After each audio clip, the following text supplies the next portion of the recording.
अगर आप भी डिजिटल एडवर्टीजमेंट्स चलाते हो, गूगल एड्स हो गया, फेसबुक एड्स हो गया, पिंटरेस्ट, लिंक्डइन एड्स हो गया, तो अब आपको सरकार से इसके परमिशन लेनी पड़ेगी। और सिर्फ डिजिटल एडवर्टीजमेंट ही नहीं, अगर आपको प्रिंट में एड्स रन करने हैं, ब्रॉडकास्ट, रेडियो, टीवी में भी करना है, तब भी आपको सरकार से पहले परमिशन लेनी पड़ेगी, उसके बाद ही आप एड्स रन कर पाओगे। And let me tell you, digital marketing के सेक्टर में इससे बड़ी न्यूज अब तक आई नहीं है। तो सबसे पहले ये डिबंक करते हैं कि क्यों सरकार ने ऐसे लॉस पास किए हैं, बिकॉज इट्स रियली इंपॉर्टेंट। 3-4 साल से ई कॉमर्स इंडस्ट्री में जितना बूम आया है, तो आप देखोगे कि आप हर जगह एडवर्टीजमेंट्स देखते हो।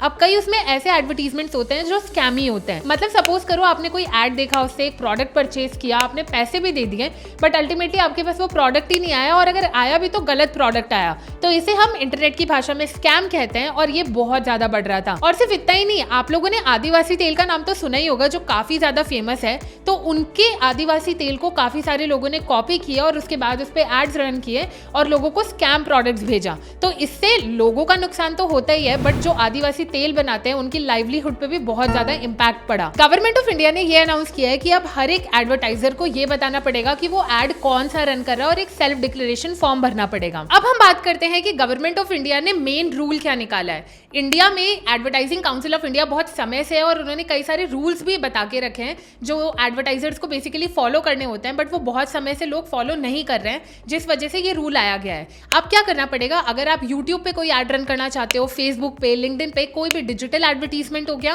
प्रिंट एडवर्टीजमेंट हो गया, टेलीविजन एडवर्टीजमेंट हो गया, या फिर रेडियो एडवर्टीजमेंट हो गया, आपको सरकार को एक सेल्फ डिक्लेरेशन फॉर्म देना पड़ेगा। अब ये सेल्फ डिक्लेरेशन फॉर्म होता क्या है कि आपको मैं सिंपल भाषा में बताती हूँ। इसका मतलब ये होता है कि आप सरकार के सामने शपथ ले रहे हो कि आप एडवर्टाइजिंग में सारे एथिक्स मेंटेन करके रखोगे। अब एथिक्स के अंदर क्या क्या आता है, सबसे पहला आप नेशन की इंटीग्रिटी को बिल्कुल भी हार्म नहीं करोगे, किसी भी रिलीजन को हार्म नहीं करोगे। इसके अलावा आप कोई ऐसा एड लॉन्च नहीं कर सकते जहां पे वायलेंस हो या किसी की इंटीग्रिटी को हर्ट कर रहा हो। दो, आप फेसबुक, गूगल ऐसे एड प्लेटफॉर्म्स पर जाते हो और ऐसा कोई एड लॉन्च करते हो ना, तो वो उसे ऑटोमेटिकली बैन कर देता है, बट ये सरकार का एडिशनल स्टेप है ताकि वो सिक्योरिटी हमेशा मेंटेन करके रखें। इसके अलावा गवर्नमेंट ऑफ इंडिया ये भी चाहती है कि आप शपथ लो कि आप किसी भी टाइप के स्कैम नहीं करोगे, कोई एक ऐसा एड लॉन्च नहीं करोगे जिसमें कोई गलत इंफॉर्मेशन दे रही हो। मतलब ओवरऑल वो यूजर को प्रोटेक्ट करना चाहते हैं कि अगर यूजर कोई एड देखे तो उससे उसके साथ कोई स्कैम ना हो, कोई गलत चीज ना हो, जिस वजह से आपको ये शपथ लेनी पड़ेगी। अब बात करते हैं कि हम ये सेल्फ डिक्लेरेशन फॉर्म्स भरेंगे कहां पे। अगर आप टेलीविजन या रेडियो में एड्स रन करना चाहते हो तो ब्रॉडकास्ट सेवा पोर्टल करके एक सरकार का पोर्टल है, जिसकी लिंक मैं आपको डिस्क्रिप्शन में भी दे दूंगी। वहां पर जाके आपको होम पेज पे सेल्फ डिक्लेरेशन फॉर्म दिख जाएगा। आपको अपनी ऑर्गेनाइजेशन का नाम, आप एम्प्लॉय में क्या हो, इसके अलावा एड कौन सा रन करना चाहते हो, कौन से प्लेटफॉर्म पे करना चाहते हो, आपको ये सारी डिटेल्स देनी पड़ेंगी।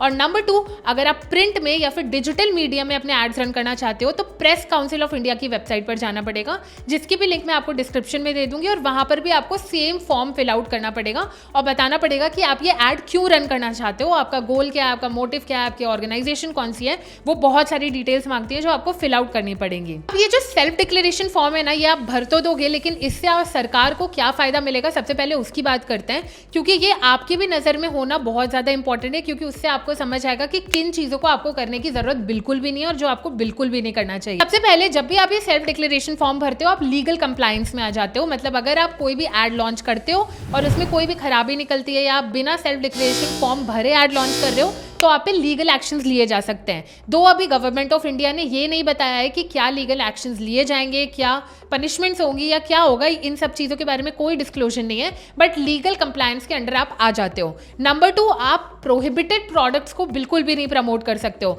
फॉर एग्जाम्पल कोई मिरेकल क्योर्स हो गए, या फिर आप वेप्स हो गए, ई सिगरेट्स हो गए, आप इन चीज़ों को एड्स के थ्रू प्रमोट नहीं कर सकते हो, because they are prohibited. Number 3, non discriminatory content, मतलब आपको किसी भी बेसिस पे, whether it's age, gender, religion, caste, इसके बेसिस पे डिस्क्रिमिनेशन करके एड्स नहीं लॉन्च करने, बिकॉज वो भी प्रोहिबिटेड है। Number 4, advertising council of India. जो एडवर्टाइजिंग काउंसिल ऑफ इंडिया है गवर्नमेंट ऑफ इंडिया का, उसने बहुत सारे rules and regulations already advertising को लेकर दे रखे हैं। तो जब भी आप ये सेल्फ डिक्लेरेशन फॉर्म भरते हो ना, आपको उनकी सारी गाइडलाइंस को अधेर करना पड़ेगा और आपको उनकी सारी गाइडलाइंस को मानना पड़ेगा। आप उनके अगेंस्ट नहीं जा सकते हो। नेक्स्ट है पोर्ट्रेयल ऑफ विमेन, मतलब अब विमेन को आपको पॉजिटिव लाइट में दिखाना पड़ेगा। आप कोई स्टीरियोटिपिकल कैरेक्टर उन्हें नहीं दे सकते हो। मतलब जिस हिसाब से आप मेन के लिए एडवर्टीजमेंट्स क्रिएट करोगे, आपको सिमिलरली विमेन के लिए भी क्रिएट करने पड़ेंगे। इसके अलावा और भी चीजों को आप मानते हो, जैसे आप किसी फूड का एडवर्टीजमेंट कर रहे हो या किसी दवाइयों का, फार्मास्यूटिकल का एडवर्टीजमेंट एडवर्टीजमेंट कर रहे हो तो उसकी भी एक प्रॉपर गाइडलाइन दे रखी है कि ये सारी चीज़ें उसमें इंक्लूडेड होनी चाहिए, तभी आप एड्स रन कर पाओगे।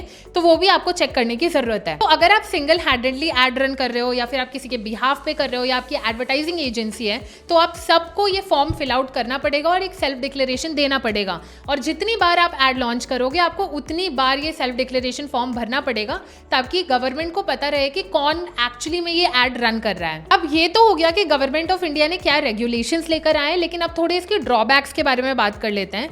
सबसे पहला ड्रॉबैक ये है कि कोई भी ब्रांड होता है या कोई भी ई कॉमर्स स्टोर होती है, वो एक ऐड कभी नहीं लॉन्च करती है। उनके 4-5 ऐड तो हमेशा एक्टिव ही रहते हैं। और जो बहुत बड़े बड़े ब्रांड्स होते हैं ना, उनके 1000 से भी ज़्यादा एड्स एक्टिव रहते हैं हमेशा।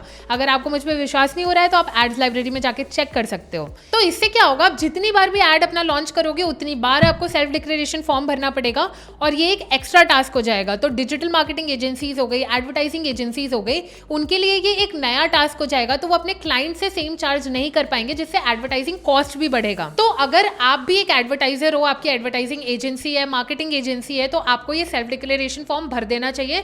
अभी तक काफी सारे लोगों ने ऑलरेडी भर दिया है। इसका पोर्टल अभी लाइव हो चुका है, तो आप जाकर भर सकते हो। अब आप लोग मुझे कमेंट सेक्शन में बता के जाओ कि इस न्यू पॉलिसी के बारे में आपके क्या थॉट्स हैं।